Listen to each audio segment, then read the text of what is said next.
2013 అనంతపురం జిల్లాలోని మారుమూల పల్లెటూరు. తెల్లవారుజామున సమయం 4:30. ఉరుములు మెరుపులు ఏమీ లేవు. కానీ ఊరు మొత్తం ఒక మర్రి చెట్టు దగ్గర గుమ్ముగూడున్నారు. ఆ మర్రి చెట్టుకి 25 సంవత్సరాల కుర్రాడు, పేరు రాజు ని కట్టేసి ఉన్నారు. ఒంటి నిండా గాయాలున్నాయి, రక్తం కూడా వస్తుంది. తన కళ్ళల్లో బాధ, భయం రెండు కొట్టొచ్చినట్టు కనిపిస్తున్నాయి. అప్పుడే అక్కడికి ఊరి పెద్దైన దొరబాబు వచ్చాడు. తన చేతిలో పెద్ద కర్ర ఉంది. రాజు షర్ట్ కాలర్ని పట్టుకొని, నా కూతురు ఎక్కడ్రా, నా కూతురు ఎక్కడా, ఏం చేశావు తన్ని అని అడుగుతూ ఉన్నాడు. దానికి రాజు ఎంతో బాధతో ఏడుస్తూ, నాకు తెలీదయ్యా, నిజంగా నాకు తెలీదయ్యా, నేను చెప్పేది నిజమయ్యా అని చెప్తూ ఉన్నాడు. దొరబాబు రాజుని ఎంతో క్రూరంగా కర్రతో కొట్టడం మొదలు పెట్టాడు. రాజు ఆ నొప్పిని భరించలేక ఎంతో ఘోరంగా అరుస్తూ ఉన్నాడు. అప్పుడే దూరం నుంచి ఆ గుంపు దగ్గరికి పరిగెత్తుకుంటూ వచ్చిన ఒక మనిషి దొరబాబుతో ఇలా అన్నాడు, అయ్యా, తులసి పాప పాత బావి దగ్గర పడిపోయిందయ్యా, రండి రండయ్యా. ఆ మాట విన్న దొరబాబు ఊర్లోని జనాల మొత్తం అక్కడి నుంచి పాత బావి దగ్గరికి పరుగులు తీశారు. కానీ రాజు మాత్రం అలా మర్రి చెట్టుకి కట్టేసే ఉన్నాడు. అసలు ఈ రాజు ఎవరు, దొరబాబు ఎవరు, దొరబాబు కూతురైన తులసికి రాజుకి సంబంధం ఏంటి? ఈ విషయాలన్నీ మీకు తెలియాలంటే మనం కొన్ని నెలలు వెనక్కి వెళ్ళాలి. అనంతపురం జిల్లాలోని మారుమూల పల్లెటూర్లు తిప్పి కొట్టిన ఒక 70 ఇల్లు కూడా ఉంటాయి. ఆ ఊర్లోనే ఒక కుర్రాడే రాజు ఆటో నడుపుతూ ఉంటాడు. ఆ ఆటో కొనుక్కోవడానికి దొరబాబు దగ్గర కొంత అమౌంట్ ని అప్పుగా తీసుకున్నాడు. దొరబాబు కూతురు పేరు తులసి, తన డిగ్రీ 2nd ఇయర్ చదువుతుంది. రోజు కాలేజీకి రాజు ఆటోలోనే వెళ్లేది. వాళ్ళిద్దరికి చిన్నప్పటి నుంచి ఉన్న పరిచయం స్నేహంగా మారింది. ఆ స్నేహమే ప్రేమ వరకు దారితీసింది. వాళ్ళ ప్రేమ జంట చూడముచ్చటగా ఉండేది.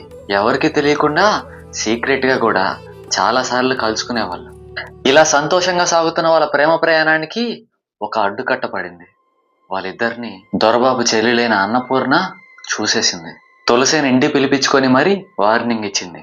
వాడెంత, వాడి బతికెంత, వాడితో నీకు ప్రేమ మీ నాన్నకి తెలిస్తే నిన్ను వాడిని ఇద్దరిని అడ్డంగా నరికేస్తాడు, జాగ్రత్త అని మందలించి ఇంటికి పంపించేసింది. తులసికి విషయం అర్థమైపోయింది. ఇక లాభం లేదని ఆ రోజు సాయంత్రమే రాజుకి మనం లేచిపోవాల్సిన సమయం వచ్చేసిందని రెడీగా ఉండమని చెప్తుంది. అదే రోజు రాత్రి రాజు ఒక ప్లాన్ వేశాడు. ఊరి చివరన్న మైలురాయి దగ్గర తన ఆటోని తీసుకొని వాళ్ళ ఫ్రెండ్ ని ఉండమన్నాడు. రాజు తులసి ఇంటికి దూరంగా ఒక చెట్టు వెనక తులసి కోసం ఎదురు చూస్తూ ఉన్నాడు. తులసి ఒక చేతిలో బ్యాగుతో గోడ దూకింది. తులసి చేయి పట్టుకున్న రాజు అక్కడి నుంచి పరుగులు తీశాడు. అటు ఇటు చూసుకుంటూ పరిగెత్తుతూ ఉన్నారు. అలా వాళ్ళు చాలా దూరం పరిగెత్తిన తర్వాత వాళ్ళకి ఎదురుగా ఆటోలో తన ఫ్రెండ్ రాజు తులసిని టౌన్ దాటించడానికి ఎదురు చూస్తూ ఉన్నాడు. అప్పుడే సడన్ గా ఆపోజిట్ సైడ్ నుంచి విషయం అంతా తెలిసిపోయిన దొరబాబు వాళ్ళ బంధువులు అందరూ కర్రలతో ఎదురు పరిగెడుతూ ఉన్నారు. వాళ్ళని చూసిన రాజు వాళ్ళ ఫ్రెండ్, రే ఆటో దగ్గరికి రావద్దురా, ఇక్కడికి వస్తే చిక్కుపోతారు, అడవిలోకి వెళ్ళండి, అడవిలోకి వెళ్ళండి అంటూ అరిచాడు. రాజు తులసి చేతిని గట్టిగా పట్టుకొని ఆ దట్టమైన అడవిలోకి పరుగులు తీశాడు. ఆ అడవి చాలా భయంకరంగా ఉంది. దానికి కారణం చీకటి, నిశ్శబ్దం. రాజు తులసి ఇద్దరు ఊర్లో నుంచి చాలా చాలా దూరంగా అడవి మధ్యలోకి వచ్చేశారు. రాజు తులసి చేతి పట్టుకొని అలా నడుస్తున్న సమయంలో సడన్ గా తులసి అడుగు ముందుకు వేయడం ఆపేసింది. రాజు వెనక్కి తిరిగి, ఏంటి తులసి, మనం ఇంకా చాలా దూరం పోవాలి, వాళ్ళు వచ్చేస్తారు రా అని తులసి చేతిని లాగితే తను ఒక్క ఇంచు కూడా కదలలేదు. రాజుకు అసలేం అర్థం కాలేదు. తులసి తన చేతిని వెనక్కి లాగేసింది, తల వంచేసింది. రాజు తులసి భుజం మీద చేయేసి అటు ఇటు ఊపుతూ, నీకేమైంది తులసి, అసలేం చేస్తున్నావు అని అడిగాడు. అప్పుడే తులసి తన తల పైకెత్తి భయంకరమైన ఒక మగ గొంతుతో అరిచింది.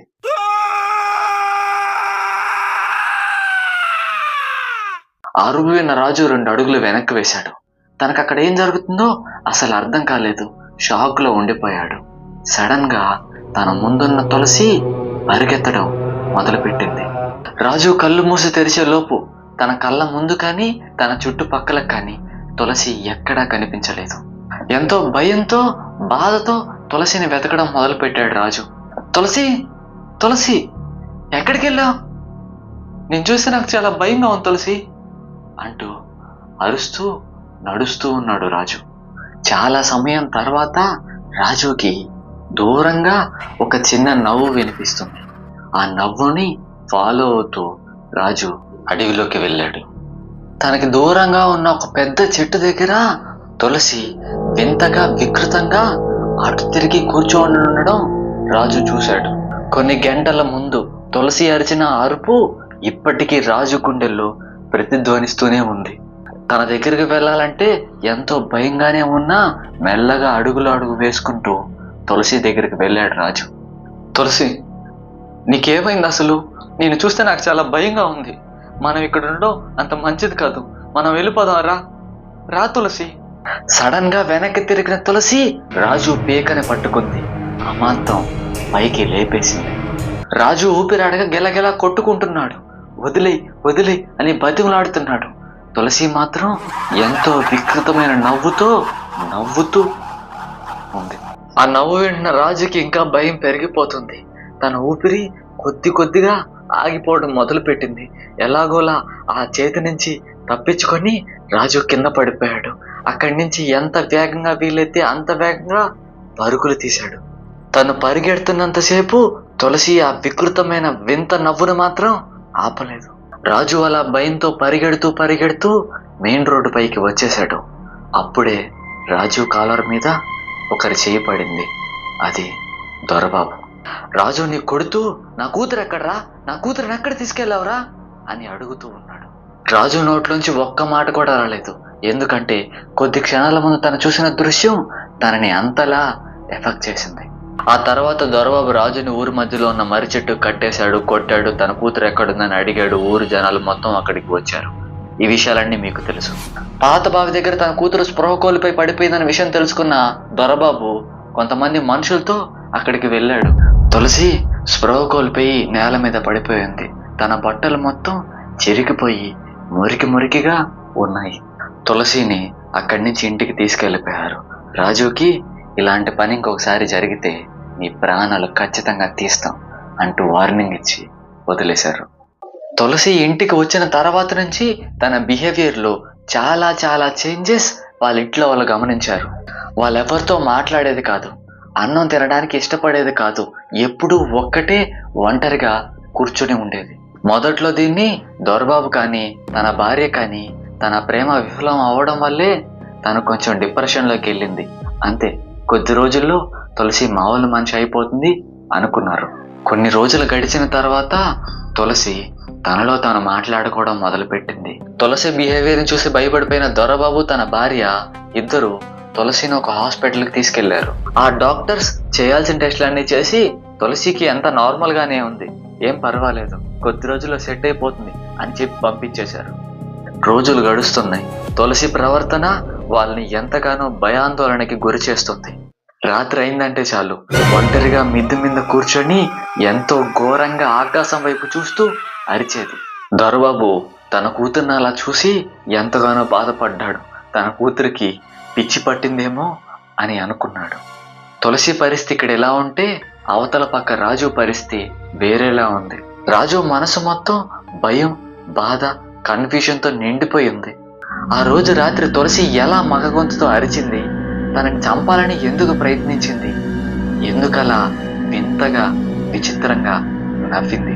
ఆ ఒక్కరోజు రాత్రి కానీ సక్రమంగా గడుచుంటే రాజు తన ప్రేమించిన అమ్మాయితో ఎక్కడో ఒక దగ్గర ప్రశాంతంగా సంతోషంగా ఉండేవాడు. ఇలా తను ఆలోచించిన సమయంలోనే తులసిని మళ్ళీ ఒకసారి చూడాలి అని రాజుకు అనిపించింది. తను తులసి వాళ్ళ ఇంటికి బయలుదేరాడు.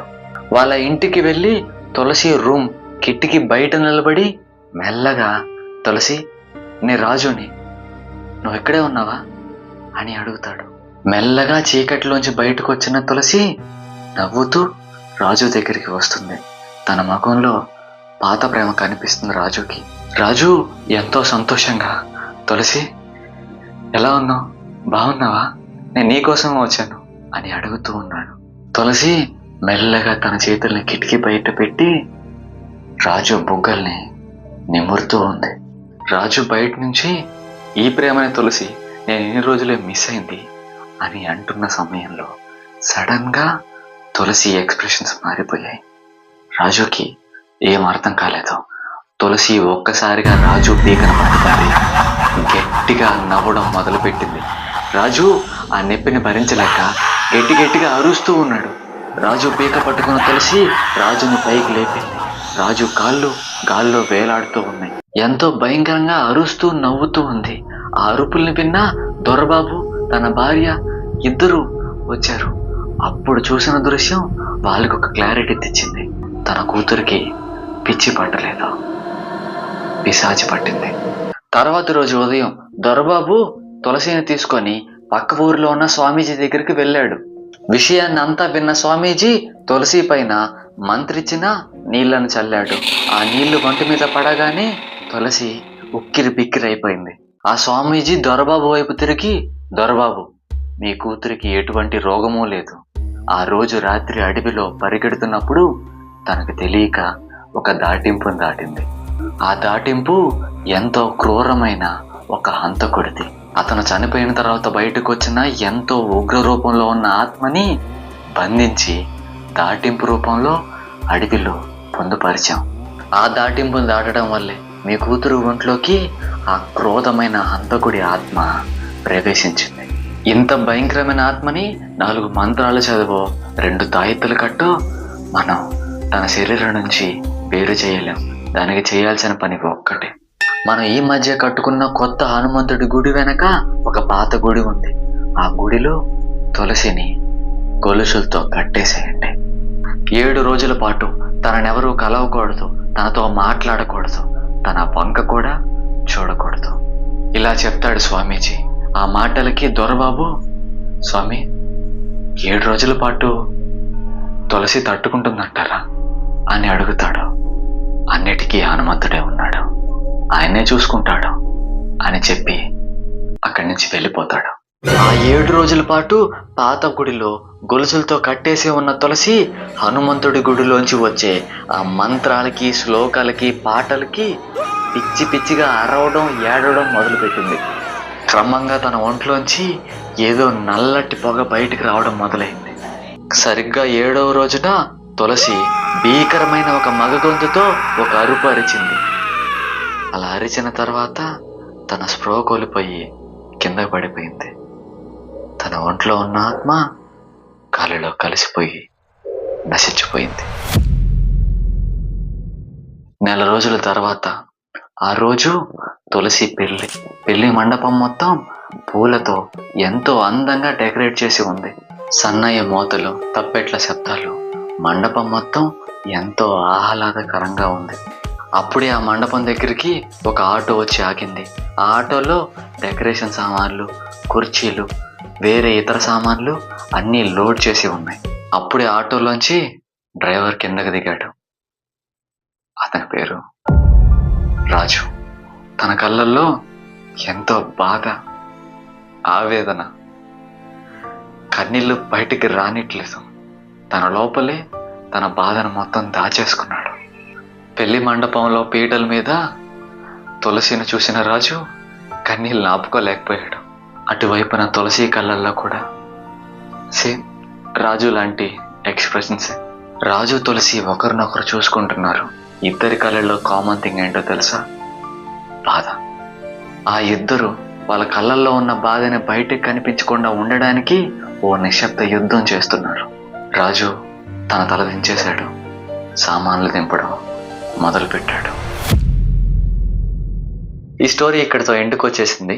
నాకు తెలిసి మీ అందరికీ ఈ స్టోరీ బాగా నచ్చుంటుంది అనుకుంటున్నాను. ఒకవేళ నిజంగా నచ్చుంటే ప్లీజ్ లైక్ చేయండి. ఎలా అనిపించిందో కామెంట్ చేయండి. మీ ఫ్రెండ్స్ అండ్ ఫ్యామిలీ మెంబర్స్కి ఈ వీడియోని షేర్ చేసి మన ఛానల్ని సబ్స్క్రైబ్ చేసుకోండి. అలాగే ఆ బెల్ ఐకాన్ ఆన్ చేసి పెట్టుకోండి. Thank you so much.